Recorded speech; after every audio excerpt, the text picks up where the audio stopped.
warahmatullahi wabarakatuh. Alhamdulillah wa syukrillah wa salatu wassalamu ala rasulillah. Bapak dan Ibu dosen penguji di Universitas Dato Karama Palu yang saya hormati. Perkenalkan, nama saya Khairul Bakti. Nomor peserta PPG 975130004038. Nomor induk mahasiswa PPG 25170-800. Saya mengajar di Pondok Pesantren MTSS At-Thaibah Pinang Lombang, KM 13 Rantau Perapat, Kecamatan Na 910, Kabupaten Labuhan Batu Utara, Provinsi Sumatera Utara. Saya adalah salah satu mahasiswa PPG periode 2 tahun 2025 di Universitas Negeri Dato Karama Palu. Pada hari ini tanggal 10 Mei 2025 saya mengadakan video ukin yang berjudul Khulafaur Rasyidin. Sekian, assalamualaikum warahmatullahi wabarakatuh. Assalamualaikum warahmatullahi wabarakatuh. Waalaikumsalam warahmatullahi wabarakatuh. Alhamdulillah wassalatu wassalamu ala rasulillah, amma ba'd. Anak-anak sekalian, apa kabar baik? Baik, Ustaz. Alhamdulillah, itu yang kita harapkan. Mudah-mudahan kita selalu dalam keadaan baik, sehat dan baik. Di awal perjumpaan kita ini, untuk mengambil berkahnya, alangkah baiknya kita berdoa sebelum kita mulai belajar. Silakan berdoa dipimpin oleh salah seorang temannya. Silakan.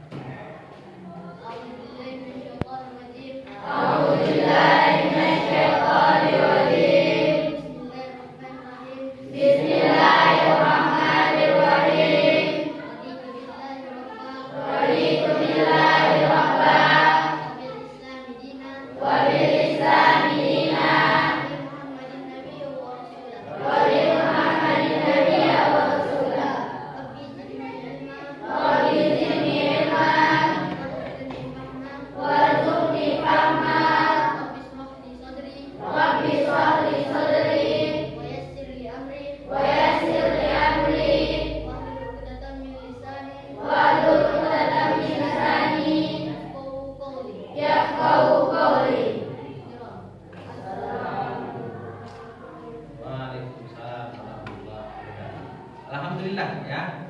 Mudah-mudahan dengan kita berdoa tadi, pembelajaran kita ini diberkahi oleh Allah Subhanahu wa taala. Anak-anak sekalian, di awal perjumpaan ini saya mau mengabsen anak-anak sekalian. Coba kamu lihat dulu di sebelah kiri dan kananmu. Kira-kira ada nggak temanmu yang tidak hadir? Ada. Yang bagian laki-laki ada berapa? Satu orang. Siapa namanya? Kenapa nggak masuk dia? Kenapa nggak masuk dia? Sakit. Ya, kalau bagian perempuan? Ada, Ustaz. Tidak ada? Ada, Ustaz. Nah, siapa itu? Naila. Kemana dia? Kemana dia? Pulang. Ya. Bagi kawan-kawan yang tidak hadir ataupun sakit, mudah-mudahan diberikan oleh Allah kesehatan, ya, kesehatan dan keselamatan. Mari sama-sama kita doakan teman kamu supaya sehat. Anak-anak sekalian, kamu lihat papan tulis. Pada hari ini kita belajar apa? Belajar apa? SKI, Ustaz. Iya. Ini sudah terlihat di papan tulis bahwasanya pelajaran kita pada hari ini yaitu yang berjudul tentang Khulafaur Rasyidin. Sudah pernah dengar tentang Khulafaur Rasyidin? Sudah, Ustaz. Iya. Sudah tahu itu apa Khulafaur Rasyidin? Sudah, Ustaz. Betul ya, janji ya. Nanti kalau saya tanya harus tahu. Ya, ada Khulafaur Rasyidin.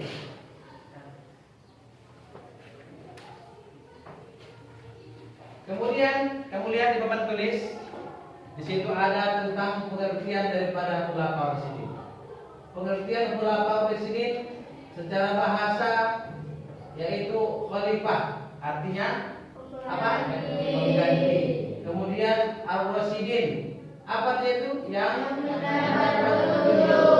jadi secara istilah khulafaur rasyidin itu pemimpin umat Islam setelah wafatnya Nabi Muhammad SAW, yang terdiri dari 4 sahabat, yaitu yang pertama Abu Bakar, Umar, Utsman, dan Ali. Ya. Maka kamu lihat di papan tulis Rasulullah wafat 12 Rabiul Awal. Belum ada penunjuk pemimpin setelah beliau. Terjadi perselisihan antara kaum Muhajirin dan Ansor. Abu Bakar dibaiat setelah mediasi Umar bin Khattab. Nah, jadi dengan meninggalnya Rasul tadi, maka diangkatlah pemimpin. Ya.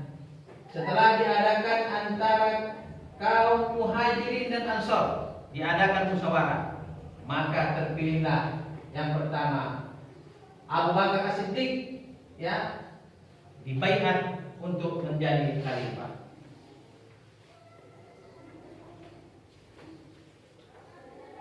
Kemudian kamu lihat di papan tulis profil Abu Bakar As-Siddiq. Nama asli daripada Abu Bakar As-Siddiq itu adalah Abdullah bin Utsman. Abu Bakar As-Siddiq ini mempunyai karakter yang jujur, sabar, cerdas, juhud. Ya, beliau menjadi khalifah pada tahun 632 Masehi sampai 634 Masehi. Kemudian beliau wafat pada usia 63 tahun, mewariskan Umar sebagai penggantinya. Nah, inilah tadi secara ringkas daripada sejarah atau profil daripada Abu Bakar As-Siddiq. Ingat bahwasanya Abu Bakar As-Siddiq itu nama aslinya adalah Abdullah bin Utsman, ya. Dan dia itu mempunyai sifat atau karakter jujur, sabar, cerdas, dan juhud. Inilah yang kita harapkan, ya, bakalan menjadi calon-calon pemimpin. Kalau dulu ini masa khalifah atau khulafaur rasyidin, sekarang pun beginilah yang kita harapkan ciri-ciri daripada pemimpin yang kita idam-idamkan, ya. Kemudian untuk yang ketiga, khalifah yang ketiga, siapa namanya tadi?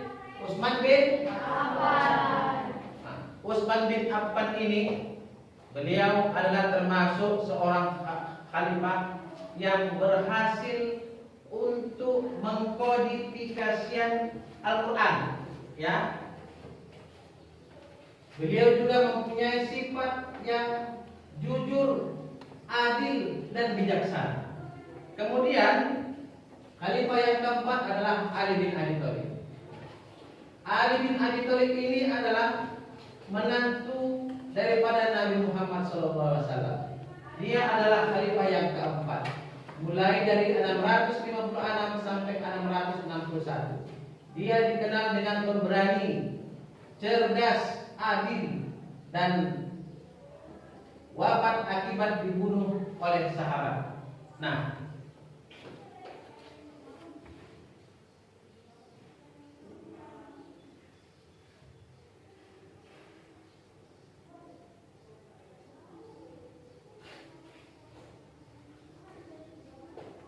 kemudian kamu lihat di papan tulis, di situ ada prestasi khalifah, ya, dan terutama di situ prestasi Utsman bin Affan. Tadi sudah saya katakan bahwasanya masa Utsman bin Affan itu adalah pengkodifikasian dan standarisasi Mushaf Utsmani, kemudian renovasi Masjidil Nabawi, dan kemudian menyebarkan mushaf sebagai berbagai wilayah. Nah, inilah nomor satu program daripada Utsman bin Affan. Karena pada saat itu banyak sahabat-sahabat yang hafal Al-Quran, banyak yang meninggal di medan perang, ya. Akhirnya pada masa Utsman bin Affan dikhawatirkan akan kehilangan daripada penghafal Al-Quran. Akhirnya Al-Quran dimushafkan sampai sekarang ini seperti apa yang kita lihat. Kemudian di situ yang terakhir ada prestasi daripada Ali bin Abi Thalib. Beliau itu menegakkan keadilan dalam situasi politik sulit, ya, menghadapi pemberontakan dalam perang Jamal dan Siffin, dan juga menetapkan pusat pemerintahan di Kufah.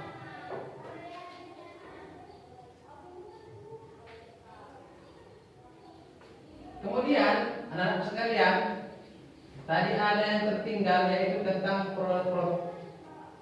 prestasi daripada Abu Bakar As-Siddiq. Kemudian di papan tulis bahwa saya di situ ada prestasi-prestasi daripada Abu Bakar As-Siddiq. Yang pertama yaitu menumpas kaum murtad dan nabi palsu. Ya, jadi tatkala Nabi Muhammad itu wafat, orang-orang banyak yang kembali murtad. Ya, kenapa? Nabi Muhammad sudah meninggal. Nabi Muhammad sudah meninggal. Ya, dia takut sama Nabi Muhammad aja, nggak percaya dia sama Allah. Ya, akhirnya dengan meninggalnya Nabi Muhammad, dia kembali murtad. Maka khalifah yang pertama yaitu daripada Khulafaur Rasyidin Abu Bakar As-Siddiq, inilah tugas beratnya yaitu menumpas kaum murtad dan nabi palsu. Kemudian mengumpulkan Al-Quran. Pada masa Abu Bakar ini Al-Quran sudah mulai dikumpulkan, tapi pada saat itu Al-Quran itu masih berserakan, ya, dikumpul. Ada yang di pelepah tamar, ada yang di daun-daunan, ada yang di batu, ada yang di kertas. Ya, itu sudah mulai diadakan pengumpulan. Ya, tetapi tadi pada masa Utsman bin Affan langsung dibukukan. Pada masa Abu Bakar ini masih dikumpulkan. Ya, kemudian mulai perluasan wilayah dakwah ke Persia dan Bizantium. Kemudian yang khalifah yang kedua yaitu Umar bin Khattab, prestasi yang diraihnya yaitu perluasan wilayah ke Persia, Sam dan Mesir. Kemudian reformasi administrasi keuangan. Pada masa itu masalah keuangan administrasi pemerintahan sudah mulai diadakan. Ya. Kemudian mendirikan Baitul Mal dan sistem gaji sudah diadakan model administrasi kenegaraan pemerintahan. Berapa jumlah anggotanya dibukukan, berapa jumlah tentaranya dibukukan. Kemudian ada penggajiannya. Kemudian menetapkan kalender Hijriah. Nah, ini juga ya. Ini kita umat Islam sudah mempunyai kalender. Cuman karena kita di Indonesia yang dipakai itu kalender Masehi, ya, kadang-kadang kita akhirnya yang namanya bulan-bulan Hijriah itu banyak yang tidak hafal, ya. Dari Muharram, Safar, ya. Yang kita tahu apa? Hanya Januari, Februari. Karena terbiasa dengan bulan Masehi, tapi sebenarnya kita umat Islam sudah mempunyai yang namanya kalender Hijriah.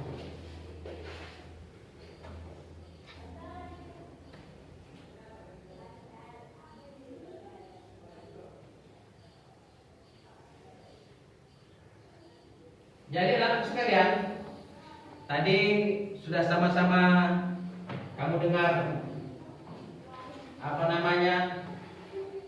penjelasan dari Ustadz tentang sekilas daripada sejarah singkatnya daripada Khulafaur Rasyidin. Kira-kira anak sekalian sudah paham? Sudah. Ini? Betul. Jadi anak sekalian,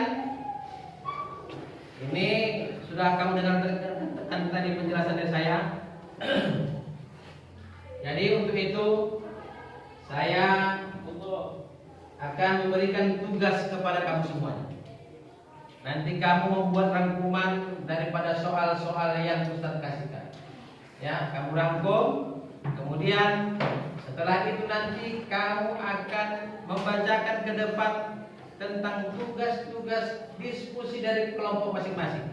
Ya, kamu dengarkan. Barisan sini bagian perempuan ini nanti kelompok 1. Yang ini yang di depan saya kelompok 2. Laki-laki yang di depan saya kelompok 3. Dan laki-laki yang 4 daerah pinggir itu kelompok 4. Nanti kamu harus bersama-sama berdiskusi untuk menyelesaikan judul apa yang kamu selesaikan. Ustaz akan membagi tugas kalian.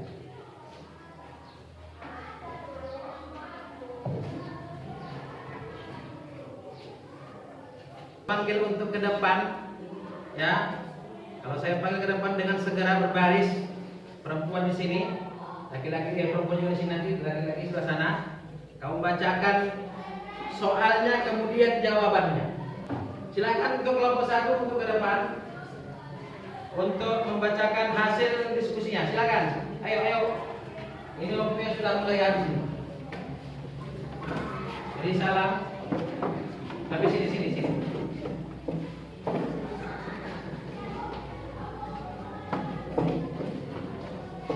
Geser kemari.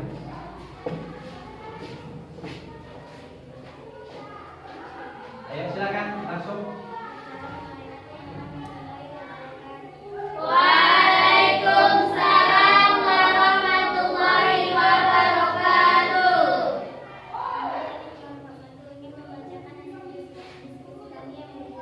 Setelah Rasulullah SAW, umat Islam menghadapi situasi yang tidak mudah. Coba analisis tantangan apa saja yang dihadapi umat Islam pada masa awal setelah wafatnya Rasulullah SAW. Berikan contoh konkret dari tantangan-tantangan tersebut. 1. Tantangan umat Islam setelah wafatnya Rasulullah SAW. Setelah Rasulullah SAW wafat, umat Islam menghadapi berbagai tantangan berat yang mengancam persatuan dan keberlangsungan agama Islam. Beberapa tantangan konkret tersebut adalah: 1. Kemunculan gerakan murtad atau rebel. Beberapa kabilah Arab yang baru saja masuk Islam setelah 40 Makkah kembali keluar dari Islam, mereka Cepat.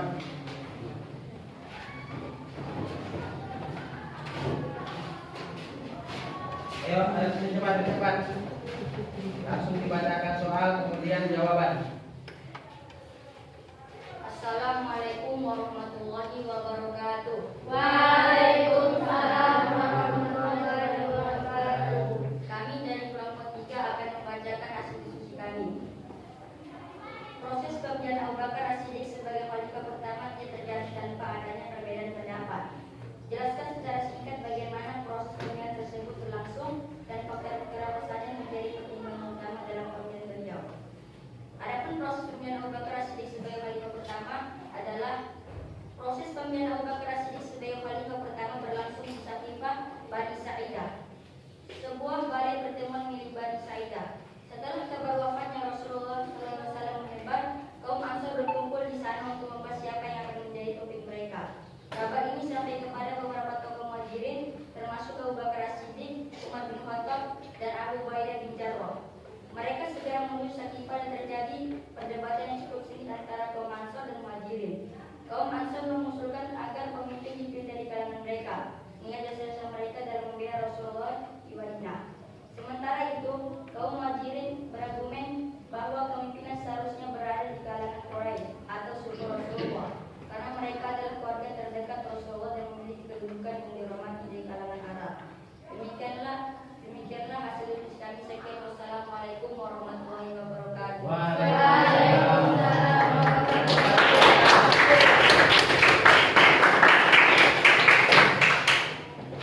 Silakan dulu kembali ke tempat. Jadi anak-anak sekalian, kamu lihat kawan tulis. Tadi sudah sama-sama kita dengar apa hasil dari diskusi daripada kawan-kawan kami. Untuk itu di papan tulis di sini ada berupa kesimpulan daripada pembelajaran kita pada hari ini, yaitu tentang khulafaur rasyidin.